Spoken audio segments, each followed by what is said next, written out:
The number of traffic accidents on railroad crossings is growing every year, mostly because of risking drivers. Škoda has now presented an app which warns the driver behind the wheel of potential danger even before he arrives to the crossings. In most current Škoda models, you can download the Traffication app directly to the infotainment system. The software evaluates potential danger using the location data of trains, among other things. During this trial period, Škoda is collaborating with the train company Leo Express. How accurate is the app and what other warnings can it provide? Today's guest on the Simply Clever podcast is Michal Vondra from the EEH department at Škoda Auto.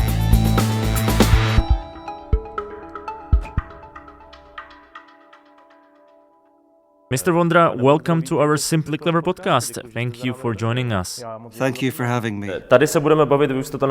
Today we're going to talk about the Traffication app. We've already tested it, but what exactly can it do? Because you're going to talk mainly about communication with the railway infrastructure, but that's not the only thing it can do. Ale to není jediná funkce, kterou to má. Obecně je aplikace zaměřená na varování řidičů před nebezpečím v jejich okolí. To varování je prostřednictvím. In general, it's an app designed to warn drivers against dangers in nearby traffic. The app warns the driver in the form of notifications on the infotainment screen, and the new version also uses voice notifications. A driver can also notify other drivers using predefined icons in the app. They can sort of feed the app, warn other drivers on the road, but that's not the app's main source of data. The main source is the information submitted by third parties. We gather and integrate it and use it to inform our users. Třetích stran, od kterých vlastně integrujeme informace nebo získáváme informace a na základě toho vlastně varujeme uživatele. What type of information is it? You're saying that I can notify others, but you also use data provided by third parties. It's data about accidents, obstructions in the road, if I'm not mistaken. That's right. There's information about accidents, obstructions on the road, parked vehicles, persons walking on the road, or animals crossing. Then there's a whole category for severe weather alerts. I mean, this concerns only dangerous weather conditions. Like, it's not going to warn you that it might rain or snow in the winter, because those are standard weather conditions. But if the rain is so heavy it might affect safe driving, if the snow is heavy, or if there's ice on the road, the app can warn you against it. To sum it up, it is the type of information drivers are used to getting, but it's usually provided by different sources. You can hear it from the radio. Some navigation apps are able to send these alerts. Some apps allow you as a driver to warn others. But your app is able to gather all this data in one place and present it to a driver in a transparent way. Přesně tak, tam, když jste na to narazil, tak ta vlastně... That's right. Now that you mention it, our app doesn't really depend on users' activity. Meaning if users don't enter any data in the app, we'll still be able to provide information for drivers, because we integrate sources of information provided by third parties. Unlike one particular app, I'm not going to name it, this particular app depends solely on its users' activity. Yes, if drivers don't enter data, there's no data in the app. Exactly, it works here in Czechia. Czech drivers are active. Once you cross the border, German or Austrian drivers are much less active, and the app doesn't have that much information. Here, the app has the data. How did you get the idea to create this central kind of alert app? Tak ten nápad vlastně vzniknul už s příchodem třetí generace infotainmentu, vlastně MOD 3. We got this idea when we introduced the third generation of infotainment. It opened the space for introducing or developing apps for customers that can in some way improve their automotive user experience, which is why there are more ideas for different apps we've been developing simultaneously with Traffication. It was actually my predecessor who came up with Traffication, and I took it over in the early stages of development. The original idea was to build the app on direct car-to-car communication. Unfortunately, this communication system was put on hold at Škoda, so it's built on communicating in a car-to-network system, where a car communicates with or through a network. Car to network, kdy auto komunikuje se sítí nebo prostřednictvím sítě.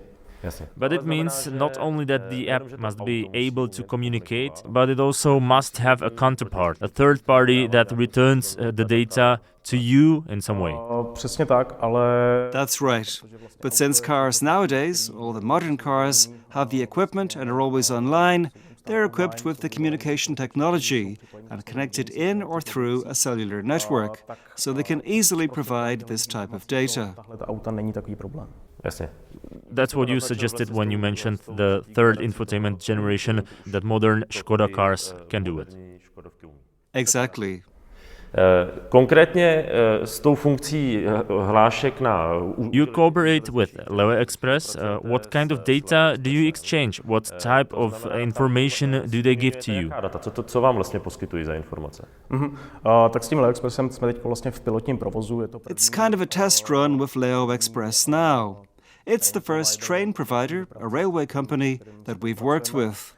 It periodically sends us information about its trains' positions, and we enter the positions into our backend in the cloud, where it's evaluated using a predictive algorithm. We basically calculate where any particular train will be after some time. We apply these calculations to railway crossings the train is approaching, like where it can be, for example, in 1 minute.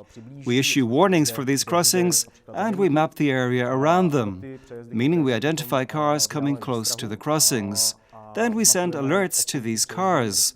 The drivers will get notified, they'll be read a warning of a train approaching. Vyšleme varování, to znamená, tím se to zobrazí, respektive přečte se varování před blížícím se vlakem. So the data go to a backend first, and then the backend issues a warning. That's right. The backend makes the evaluation. It determines the relevance, like to which cars the warning's relevant, which cars should be alerted, and it's those that will be notified. This may actually be the perfect solution, much better than for the data, in layman terms, to fly around in the air, and cars would need to process them on their own. In this way, there's a direct connection between the company's information and you as the service provider. The subsequent distribution is pretty simple, because, as you said, the car communication system is already working. Yes, and again, it's built on the car network or train network communication. The train communicates directly with the cloud. The car also communicates with or through the cloud, where the whole logic of the app is placed. This is where relative positions are evaluated. This is the key of the app. That's the know-how, the essence of it. What I'm going to say now may be pretty obvious. This means that apart from the need to have a younger generation of infotainment, a car also needs to be connected to the internet. It must have a built-in Wi-Fi hotspot. Yes, the Traffication app is available for cars with the most advanced infotainment, that is Amundsen and Columbus, with some models. Because cars not only need to be connective, their infotainment must be powerful enough to be able to run the app. Bylo možné provozovat. You already said that your system later chooses what is relevant for particular cars. I guess it's essential for the system not to overwhelm the user. For example, if I drive along the railway and I pass a crossing, I don't want to get notifications that are pointless because I'm going in a different direction anyway. This is the relevance. This is what we evaluate in the back end. However, it's much more complicated because the app is fully automized. Once you install it, it runs automatically in the background, searching or checking whether there's some data or warnings available for this particular car. And actually, since a user doesn't enter anything in the app, we don't know their exact route, and some warnings may not be entirely relevant. But the algorithm takes it into account too, trying to eliminate the issue. We try to work with movement prediction. We try to calculate where cars will be going, so that we really target only the most relevant ones. Ten algoritmus počítá, že se snaží eliminovat, snaží se zase pracovat s nějakou predikcí pohybu. Snažíme se tam vlastně dopočítávat, kde se to auto bude pohybovat, jakým způsobem, aby jsme opravdu cílili jenom ty nejrelevantnější. This means you need to read a car's location data even if the navigation is turned off, right? You must be able to get the information like what direction a car is going or if it's going to cross a railroad crossing. Přesně tak. Pokud vlastně vyhodnotíme, že je v blízkosti. Exactly, and if we evaluate that there's a railway crossing on the way, that the car might cross it when taking a turn, because there's a railway along the road, and the car might get there once it starts turning, we notify the driver while they're still on the main road, before they take a turn. But if there's a railway crossing a bit further, the notification doesn't show before the driver takes a turn. The point is, the driver must be warned in advance. If they get an alert immediately before the crossing, or right at the crossing, then it's too late. We've tried it in reality and we chose an unprotected railroad crossing for it. I assume this is the main use case, a crossing without any barrier. Otherwise, it's not so pressing to inform the driver. Or does it work with protected railroad crossings too? In the test run so far, it works with all railroad crossings, and we presume we'll keep the feature for all of them. There are several reasons for it. For example, a protected railroad crossing in Czechia means a crossing with nothing but warning lights. There may not be any barriers, and it's already seen as protected. A driver can easily overlook the lights or the sound warning. It happens quite often. Or they ignore it. Or they ignore it. By showing the warning on the screen or announcing the warning, we use another way to warn drivers, to alert them. But accidents do happen also on railroad crossings with barriers too. And these are much more serious because trains or traffic in general are much more dynamic there, much faster. Which is why the app warns of these crossings too. I před těma přejezdama ta aplikace varuje. Já si dovedu představit, že to bude mít velký I can imagine that it could have a huge impact if you engaged other transport companies and their data. Because the thing is, sometimes when you're approaching a railroad crossing, the barrier is still up, only the lights are flashing, and you tend to be like, I can still make it, I know this crossing. It is kind of an emergency brake. Je to taková prostě záchranná brzda trošku jako. Přesně tak, a jako těch nehod na těch železnicích. You're absolutely right. And there's a high number of accidents on railroad crossings, namely on those not protected by barriers, like here in Czechia. Besides, these accidents are usually or very often fatal, so the app is another way of protecting drivers. Je to další způsob, jak toho řidiče jako jakým způsobem ochránit. Do you have any idea if you could get such data from other transport companies? I od jiných dopravců? With some companies, we're already in the phase of integrating their source data. With some, we've been negotiating the way we could access their data. Another issue we deal with is that it's not standard for Czech trains to be equipped with a tracking system that could regularly send information about their position. A train leaves a station and nobody knows where it's going. Of course, there's a timetable saying when the train is supposed to arrive, but nobody's tracking its precise position. This is one of many problems we're dealing with. We can't use this type of warning here because of our back end, so cars don't know that there's a train approaching. There's one more thing that crossed my mind. What would happen if you wanted to spread the system outside Czechia? Even in our country, with trains that are already followed or tracked, is the data anyhow unified? It's not entirely unified. Even with the data that we've actually been integrating, the formats vary. But this is one of the back-end features. It unifies and unites data readability, and above all, it evaluates the data. The predictive algorithm does the calculations. But getting the data in one or other format, that's not too much trouble. I just thought that it must be amazing computing capacity to deal with it. It's probably not so overwhelming now in the test run, but you will need huge amounts of data to be applied uniformly later on. Yes, that's right. We have several dozen trains from Leo Express now, and we already issue hundreds of warnings every day. Actually, I think we issue over 1,000 warnings on a daily basis. And these are only the warnings actually shown in the cars. We're not talking about marked railroad crossings. Of course, positions are always evaluated. If there's a train approaching but the warning isn't relevant for any car nearby, the warning isn't sent. So yeah, there are many more alerts emerging that end up getting sent. Takže těch vyhodnocení je mnohem víc. Pojďme se možná podívat trošku na ten vývoj. A teď asi nemusíme... Let's take a look at the development process. we don't really need to get into programming details. I'm more interesting to hear about it from the point of view of the user interface. I'd like to hear about how you were looking for the right way to inform drivers, because there's several options a car can use. You mentioned something like a voice warning. How difficult was it to come up with what a warning should show and what it should look like?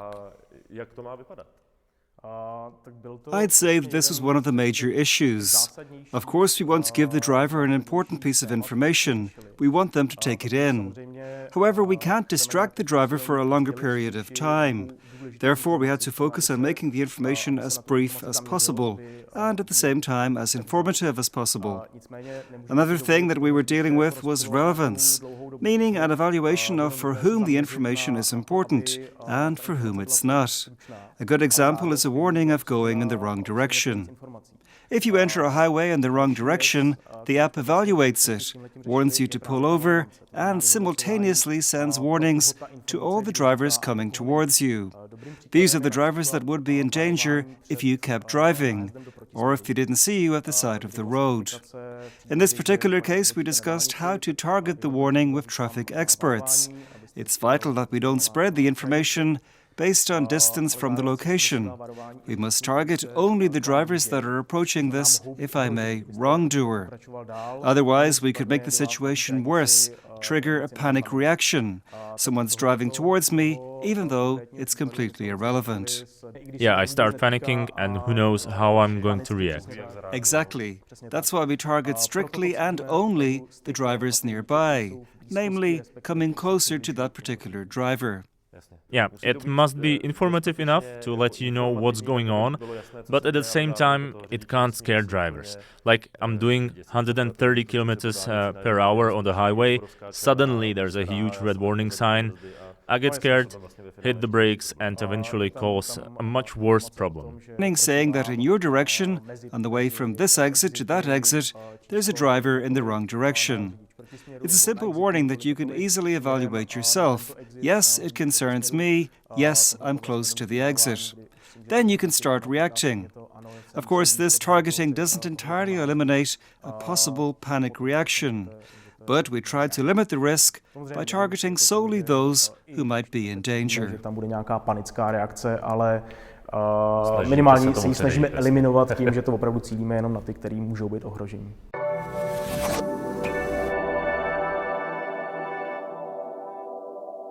Okay, so we've talked about trains, you've mentioned wrong way driving, and we've discussed different traffic issues.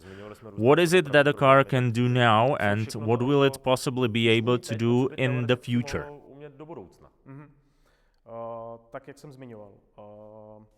As I said, apart from weather alerts, traffic jam ahead warnings, obstacle in the road or parked vehicle warnings, we, or cars themselves, are able to send out a warning in case it becomes a dangerous obstacle. Like when a driver pulls over and turns on warning lights. We get the information just by the turning on of the lights, without having to enter any data in the app.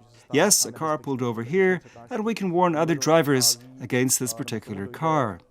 Apart from this automatic warning, we use another warning of reduced visibility. This alert is detected based on the turning on of fog lights. Again, the logic behind this is that if a user turns on fog lights and there are more drivers doing it in a certain area, we start sending out warnings to other users, saying that there's probably something going on in the area, that the visibility is reduced.